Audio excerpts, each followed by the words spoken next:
Undang jemaat untuk bangkit berdiri. Kita akan membaca firman Tuhan dari Filipi pasal 2 ayat 12 sampai 13. Tetapi sebenarnya saya ingin memberikan satu perikop yang nanti kita bisa baca bersama-sama. Tapi mungkin kalau sudah ada di PowerPoint itu hanya 2 ayat saja kali ya. Oke, kita baca 2 ayat tersebut. Mari kita baca bersama-sama. 1, 2, 3. Hai saudara-saudaraku yang kekasih, kamu senantiasa taat. Karena itu tetaplah kerjakan keselamatanmu dengan takut dan gentar, bukan saja seperti waktu aku masih hadir, tetapi terlebih pula sekarang waktu aku tidak hadir. Karena Allah lah yang mengerjakannya di dalam kamu, baik kemauan maupun pekerjaan menurut kerelaannya. Diberkatilah orang yang membaca, merenungkan, dan juga yang melakukan akan firman Tuhan.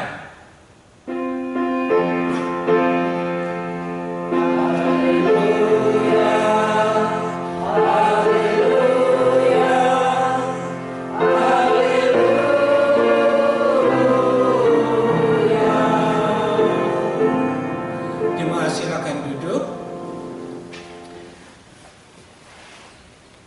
Kalau saya bisa dilihat oleh saudara dari jauh-jauh, pasti juga saya bisa melihat saudara dari sini. Ya, walaupun kita duduknya bertebaran, tetapi biarlah mari kita satukan hati dan pikiran kita untuk mendengarkan firman Tuhan. Dan kalau saudara mempunyai Alkitab, ya, saudara buka di Filipi pasal 2 ayat 12 sampai 18. Karena di sini kita akan belajar dan perikop ini akan memberikan ide kepada kita semua, terutama untuk jemaat GKI Monrovia, untuk melakukan tema yang sepertinya merupakan satu perintah, yaitu tetaplah kerjakan keselamatanmu. Tapi biar saya ingin membacakan ayat berikutnya, ya, dari ayat 14 sampai 18. Yang begini.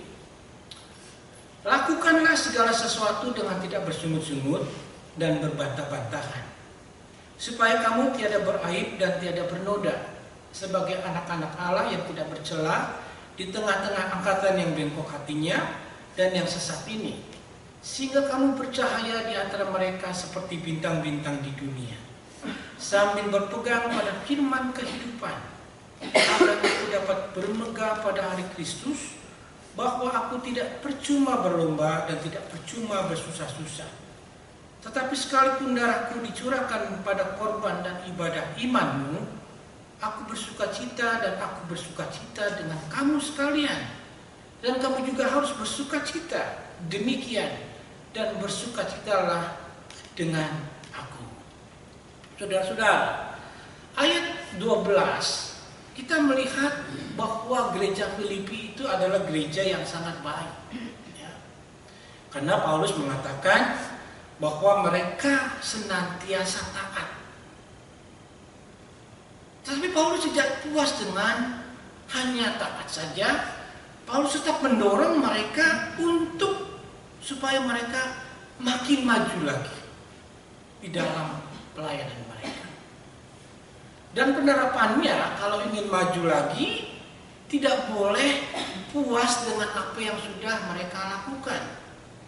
Paulus ingin supaya jemaat tersebut, walaupun jemaat sudah mengetahui, memahami tentang firman Tuhan, tetapi Paulus ingin jemaat tersebut untuk lebih tekun lagi mempelajari firman Tuhan. Paulus ingin jemaat tersebut selalu hidup di dalam kekudusan, membuang segala dosa-dosa yang besar, yang sedang maupun yang kecil.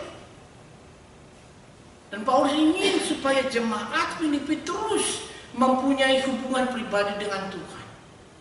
untuk selalu mau berusaha hari lepas hari makin dekat kepada Tuhan. Dan juga Paulus ingin supaya iman jemaat Filipi itu selalu mau makin bertumbuh. Setiap hari makin bertumbuh, makin bertumbuh. Dan juga Paulus menganjurkan, menginginkan supaya jemaat Tuhan itu, supaya jemaat Filipi itu mengasihi sesama, mengasihi Tuhannya, berusaha untuk selalu menyempurnakan kasih mereka kepada Tuhan Yesus, kepada Tuhan Yesus terutama juga kepada sesama, berusaha untuk menyempurnakan kasih tersebut dengan jalan saling melayani Tuhan dengan lebih banyak lagi, lebih sungguh lagi, sehingga nanti ada hasil yang bisa dicapai untuk Tuhan. Dan juga Paulus menganjurkan, memohon kepada jemaat Filipi untuk selalu berdoa. Walaupun mereka sudah rajin berdoa, tetapi harus lebih-lebih lagi berdoa kepada Tuhan, bukan saja secara pribadi, demikian juga secara kolektif di dalam persekutuan doa mereka. Tujuannya supaya jemaat tersebut tidak beraib, tidak bernoda, tidak bercela, karena mereka hidup di dalam dunia yang aib, di dalam dunia yang sudah berdosa. Sehingga dengan kata lain, jemaat tersebut harus tetap terus hidup di dalam kesucian mereka. Walaupun memang mungkin kita mengerti tidak akan bisa mencapai kesucian yang sempurna, tetapi sebagai jemaat Tuhan, kesucian itu adalah tujuan hidup kita, tujuan dari hidup jemaat, supaya seperti dikatakan di ayat 15, supaya jemaat tersebut menjadi bintang-bintang, menjadi terang-terang di dalam keadaan dunia yang penuh aib dan dosa.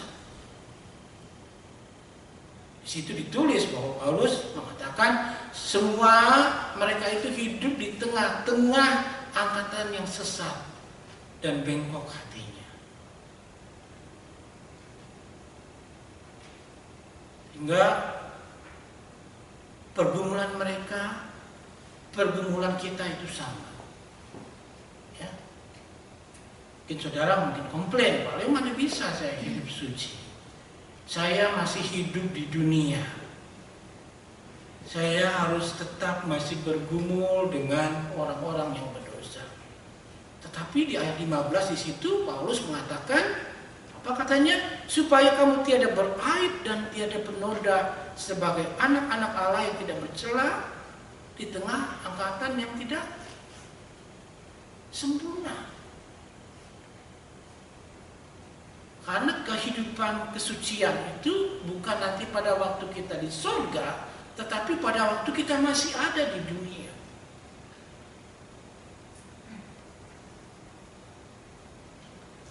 Sehingga dari pemberian tujuan tersebut, Paulus memotivasikan jemaat Filipi dengan dua hal.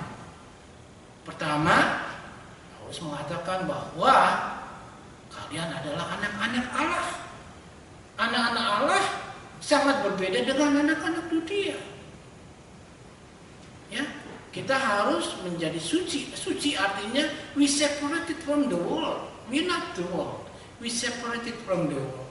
Just like Bapa di surga yang suci, yang sempurna, demikian juga kita berusaha untuk menjadi sempurna, different than other people.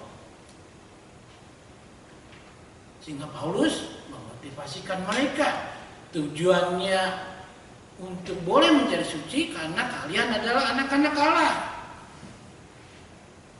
Sehingga setiap apa yang sudah Paulus katakan, sudah Paulus ajarkan kepada jemaat Filipi, itu tidak sia-sia. Karena Paulus mengajarkannya dengan serius, dengan menumpahkan darahnya atau mungkin juga menumpahkan segala energinya untuk jemaat tersebut, untuk menjadi satu jemaat yang sempurna, yang baik, yang siap selalu dipakai untuk Tuhan. Sehingga nanti kalau seandainya memang pada waktu kita habis berkorban dan menegakkan firman Tuhan, Tuhan datang, kita siap. Ya, bukan untuk Paulus, dia mengatakan karena saya rajin mengajak kalian, kalian harus hidup seperti ini. Nah, Paulus pasti tidak egois seperti itu. Dia mengatakan untuk kebaikan kita semua, untuk kebaikan jemaat, untuk kebaikan gereja. Di ayat 17 sampai 18 dia tulis seperti ini. Tetapi sekalipun darahku dicurahkan pada korban dan ibadah imanmu, aku bersuka cita dan aku bersuka cita dengan kamu sekalian. Kalau saudara berhasil, jemaat Filipi berhasil, dia sangat bersuka cita. Dia mau semuanya bersuka cita. Karena ayat 18 dikatakan dan kamu juga harus bersuka cita. Menjadi satu jemaat yang baik, sama menjadi satu jemaat yang sempurna, yang suci, itu merupakan mempunyai sukacita tersendiri. When we live separated from thinking of the idea of the world, we have the joy how to live in Christ. Kita mempunyai sukacita tersendiri mengikut Yesus Kristus yang kita bisa nikmati setiap hari sebagai orang percaya. Dan di dalam kehidupan orang Kristen itu memang adalah satu kehidupan yang banyak mempunyai atau memberikan pengorbanan. Mempunyai banyak pengorbanan.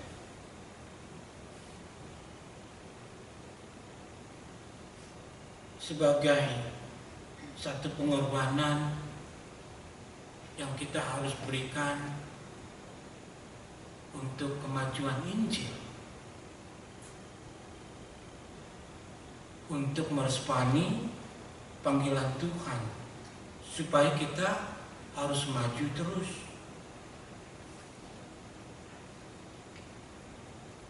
Dan Paulus mengasihi jemaat Filipi karena Tuhan mengasihi jemaat tersebut. Bagaimana dengan GKI Monrovia?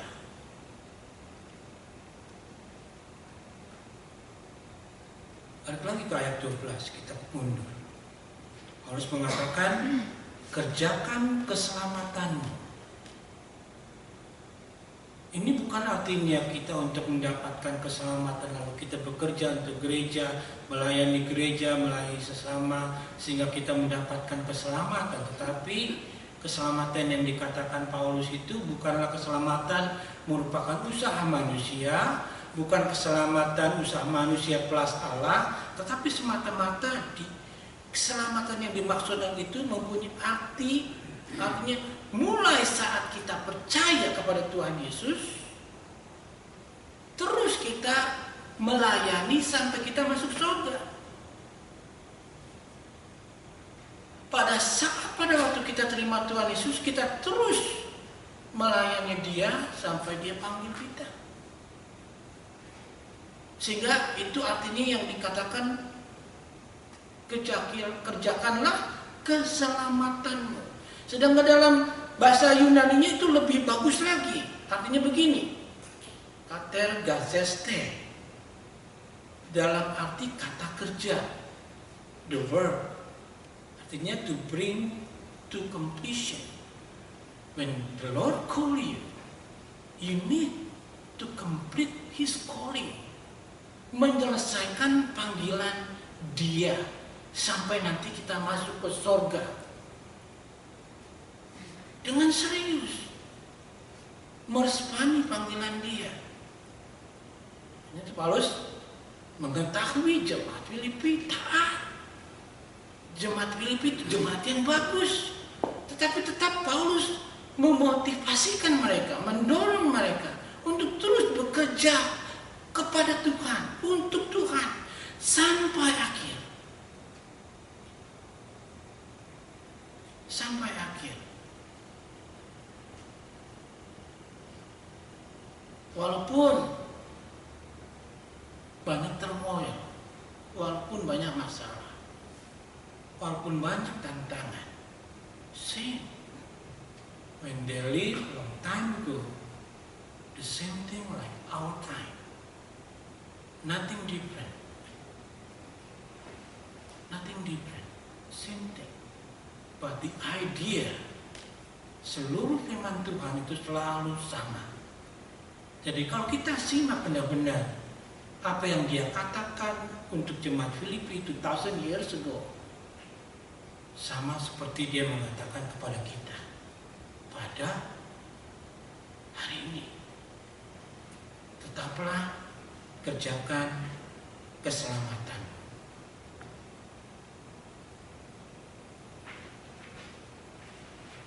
Lalu ayat 13 itu membuat kita merasa bangga karena kita tidak bekerja sendiri, karena Tuhan yang bekerja di dalam kita. Ayat 13 ditulis seperti ini, karena Allah lah yang mengerjakan di dalam kamu baik kemauan maupun pekerjaan menurut kerelaannya. Kalau kita menyadari bahwa Tuhanlah yang sebenarnya bekerja di dalam kita, itu membuat kita ingin meresponi, membuat kita merasa bangga bahwa Tuhan memakai hidup kita untuk melayani Dia. Kalau seandainya memang Tuhan memakai kehidupan kita, kalau Tuhan memakai kita untuk kemuliaan-Nya, sehingga pada waktu kita melayani Dia tidak usah membantah-bantahan, tidak usah berkelahi, tidak usah kita mencari agenda sendiri. Kita harus menyadari pada waktu kita boleh melayani di gereja, boleh melayani sesama, sebenarnya Tuhanlah yang bekerja. Kalau seandainya Tuhan yang bekerja, pada waktu kita mempunyai masalah, we bring the masalah, tantangan, challenge kepada Dia. Ayat 14, lakukanlah segala sesuatu dengan tidak bersungut-sungut dan berbantah-bantahan. Hanya kita berdoa, today, Sunday, Lord, use me to be a blessing for others, for your church. Use me. I'm ready to use by you. Pada waktu kita melihat saudara-saudara kita ready untuk saling melayani satu dengan yang lain. Kalau orang datang ke gereja, paling pertama dia ingin melihat apakah gereja itu ada persatuan. No matter you are only 5 people, 10 people, 100 people, or 1,000 people.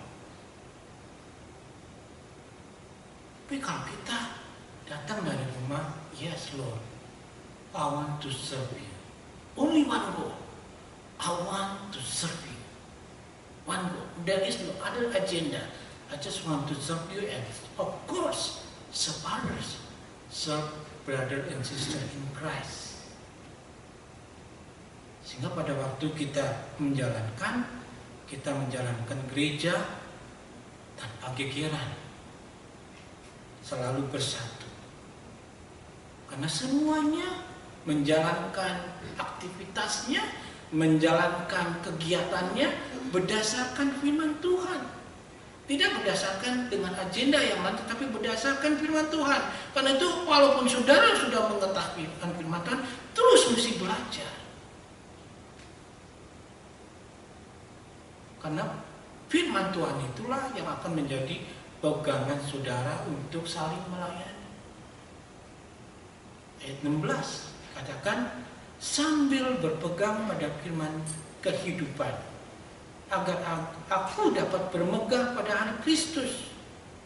bahwa aku tidak percuma berlomba dan tidak percuma bersusah-susah untuk mengajar jemaat Filipi menjadi satu jemaat yang terus tidak berhenti bekerja buat Tuhan.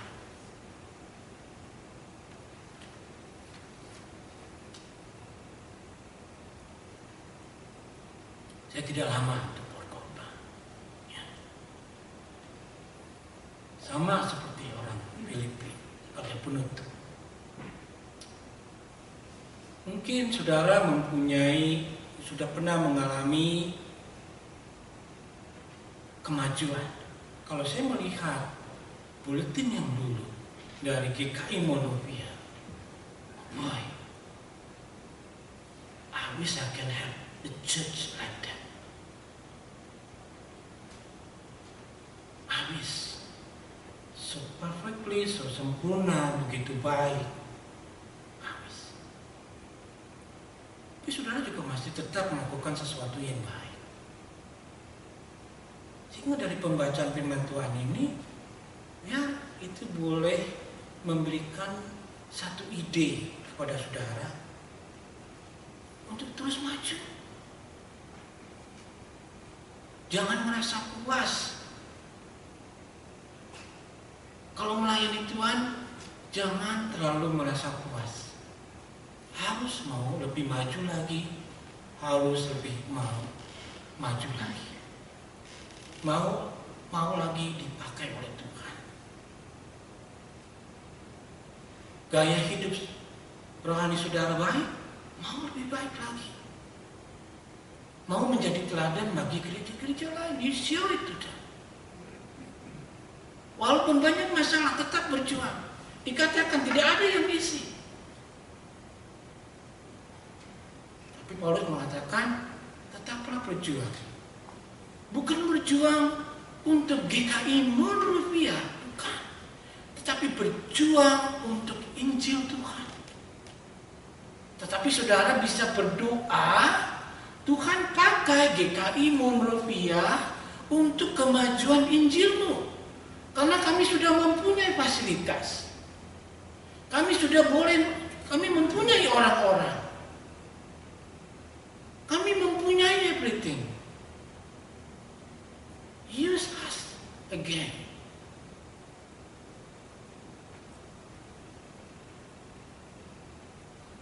Dan kalau seandainya saudara mau, ada 3 hal yang saudara harus pegang untuk selalu boleh menjadi satu jemaat yang baik. Pertama, saudara harus konsisten. Tidak bisa up and down, harus konsisten. Karena seperti ayat 12 yang sudah ditulis, kamu senantiasa taat. Karena itu dikatakan jemaat Filipi oleh Paulus adalah jemaat yang baik. Karena mereka selalu taat. Ini merujuk pada konsistensi ketaatan yang ditunjukkan oleh jemaat Filipi dari awal pada waktu Paulus mendirikan jemaat tersebut sampai pada waktu Paulus menulis surat ini juga, jemaat tersebut masih taat untuk pemberitaan Injil, untuk kemajuan Injil. Ya. Pada waktu Paulus tidak ada di situ pun, jemaat tersebut masih menopang, mensupport pelayanan Paulus ke gereja-gereja yang lain. Walaupun jemaat Filipi tersebut juga mengalami banyak masalah, tetapi mereka terus senantiasa taat kepada firman Tuhan. Mereka taat untuk misi juga. Mereka taat. Semuanya ada. Kalau saudara baca lagi Filipi pasal 1 dan 2 itu begitu indahnya. Ya, begitu indahnya jemaat Filipi tersebut. Tetapi Paulus tidak puas. Dia terus encourage them. Paulus terus memberikan motivasi kepada mereka. Terus berjuang, tetap kerjakan keselamatanmu sampai akhir.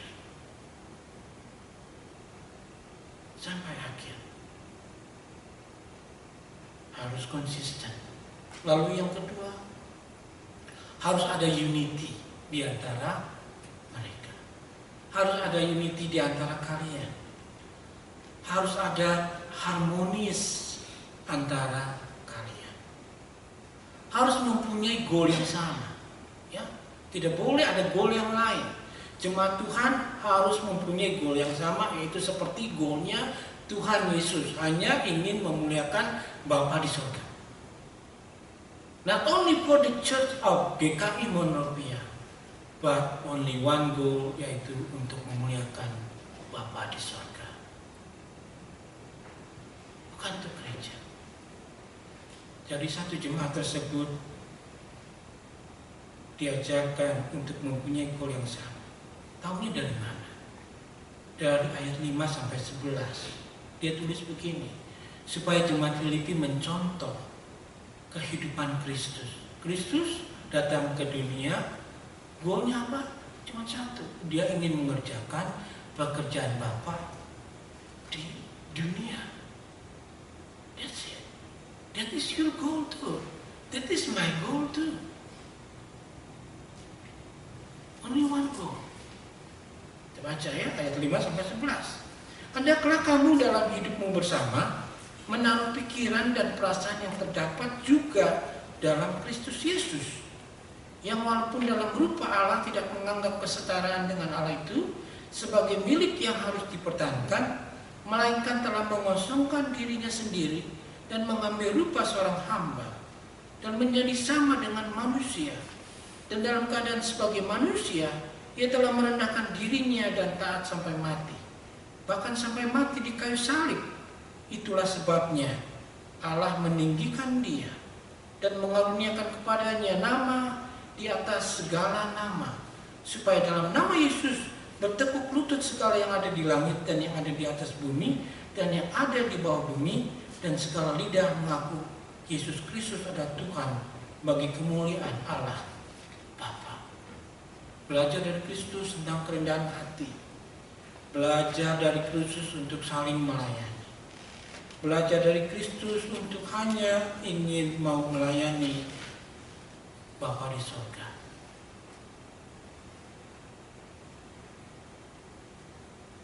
Dan aplikasinya saya bacakan terus dari firman Tuhan saja. Aplikasinya itu ayat 12 sampai 18. Hai saudara-saudaraku yang kekasih, kamu senantiasa taat.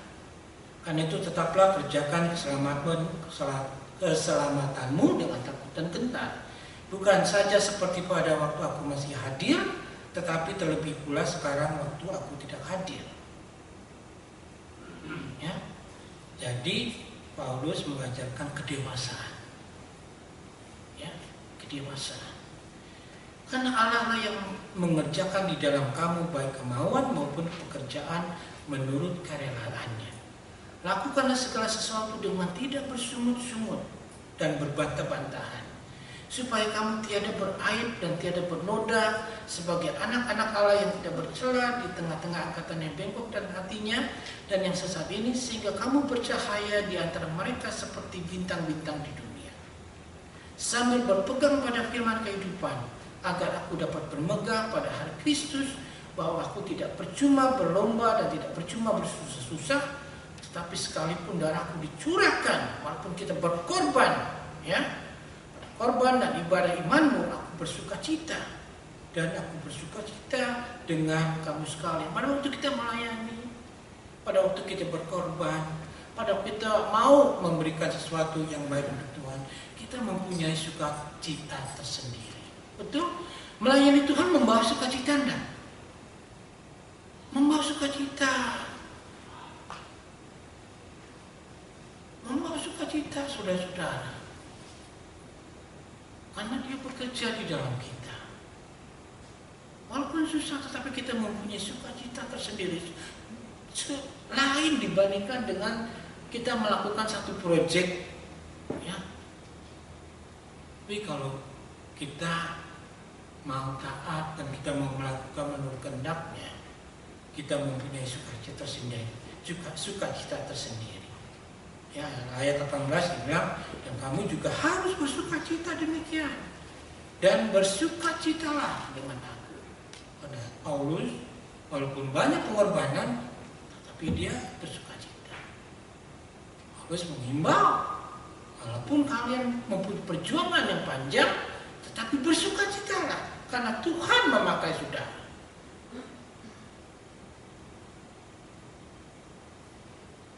Nah, ini benar-benar tutupan. Saya ingin cerita. Siapa yang di antara kalian suka pergi ke fitness club? Angkat barbel, sit up, supaya muscle. Atau juga setelah baca Rick Warren punya buku 40 Days, apa tuh yang untuk ngajarin kesehatan, diet, pokoknya. Atau juga mungkin di akhir tahun ada yang khotbah, bagaimana tahun depan? Apa resolusi saudara? Oh, saya mau diet. Saya mau nurunin kira-kira 10 pound. Atau juga saya mau pergi ke fitness club. Supaya steril, supaya langsing, supaya sehat. Nah, kalau saudara pernah jadi anggota fitness club, ya. Nah, fitness club itu benar-benar rajin mengirimkan advertising pada bulan Januari. Sehingga kalau saudara join di fitness club pada bulan Januari itu penuh. Karena semuanya mempunyai resolusi untuk mau kurus, untuk mau langsing. Ya, tetapi di dalam survei, ya, nanti kalau sudah bulan Maret itu berkurang, saudara-saudara. Berkurangnya bisa 60%. Hanya 40% saja yang benar-benar memang komit, taat, tekun untuk terus memang mau sehat. Hanya 40% yang bertahan. Lalu manajernya menulis begini.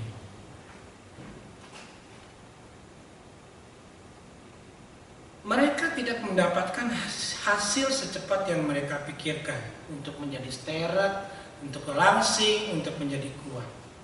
Ya, karena untuk menjadi langsing, untuk menjadi kuat di fitness club itu dia bilang gini, orang-orang itu tidak menyadari, mudah give up, bahwa diperlukan kerja keras dan kegigihan untuk membentuk tubuh yang ideal. Demikian juga di dalam kerohanian kita, di dalam fenomena kerohanian kita, itu sama dengan orang yang pergi ke fitness center. Ya, tidaklah sulit kita menarik orang untuk Tuhan, untuk mengikuti Tuhan Yesus. Kadang-kadang tidak sulit, kita juga tidak sulit untuk melayani. Tapi sulitnya yang sering kali kalau kita sudah lama mengikuti Tuhan, ya, sulit sekali untuk kita konsisten. Apalagi kalau nemuin masalah, malas rasanya. Rasanya mau give up. Rasanya ya udah biasa-biasa saja. Tapi Paulus mengatakan, no, bukan begitu. You have to keep working on that. Kerjakan keselamatanmu. Seperti yang 40% itu. Terus bekerja. Terus angkat barbel. Terus untuk naik sepeda. Terus untuk melatih tubuh mereka itu. Supaya menjadi tubuh yang baik. Untuk menjadi satu jemaat yang memiliki tekad seperti Kristus. Melayani Bapa dengan segenap hati.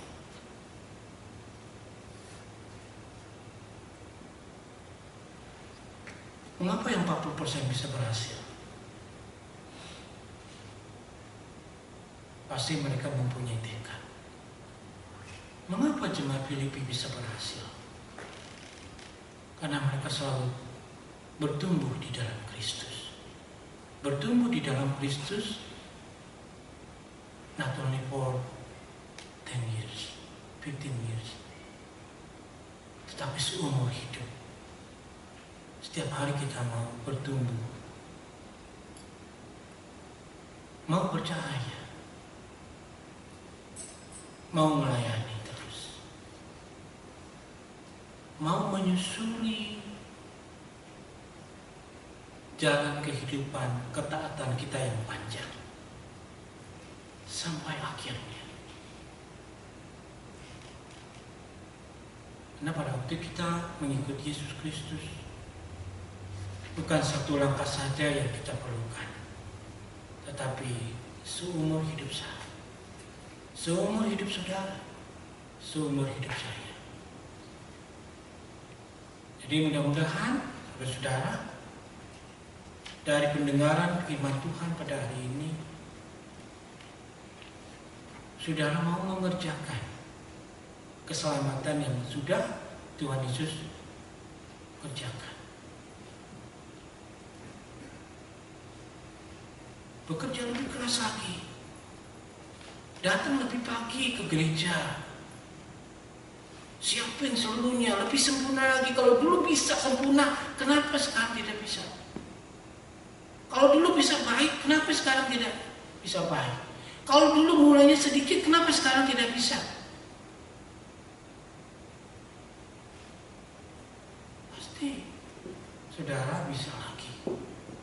Mulai lagi belajar untuk berdoa. Mulai belajar lagi untuk bersatu. Mulai belajar lagi untuk mempunyai satu goal yang satu. Yaitu apa? Goal satu itu memuliakan Allah Bapa kita. There is no other goal.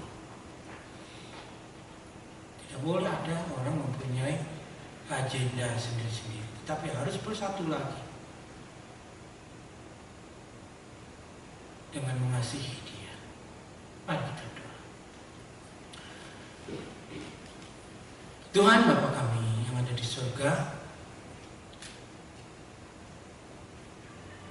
kami sudah boleh mendengarkan akan firman-Mu bahwa mengikuti Yesus Kristus itu tidak membutuhkan satu langkah, tetapi membutuhkan seluruh kehidupan kami sampai akhirnya. Kami mulai, jemaat ini memulai dengan sesuatu yang sederhana. Jemaat ini memulai dengan sesuatu bersandar kepada Kristus, dengan mempunyai satu tujuan, yaitu memuliakan Bapa di surga. Dan itu biarlah kiranya setelah kami mendengarkan firman-Mu, mereka boleh mendengarkan firman ini, mereka boleh disatukan kembali dengan keharmonisan dan mempunyai goal yang sama, dan mempunyai ketaatan mengerjakan keselamatan yang sudah Engkau berikan kepada mereka satu persatu. Bukan untuk mendapatkan keselamatan nanti masuk ke surga, tetapi untuk merespani firman Tuhan, merespani keselamatan yang Engkau sudah berikan. Karena di situ ada sukacita tersendiri yang bekerja di dalam kehidupan mereka, di dalam hati mereka, di dalam pelayanan mereka. Karena mereka adalah anak-anak Tuhan, karena mereka adalah jemaat-Mu. Tetaplah bekerja dengan kuasa Roh-Mu yang kudus, untuk mereka boleh menjadi terang. Bukan untuk membela GKI Rupiah, tetapi untuk membela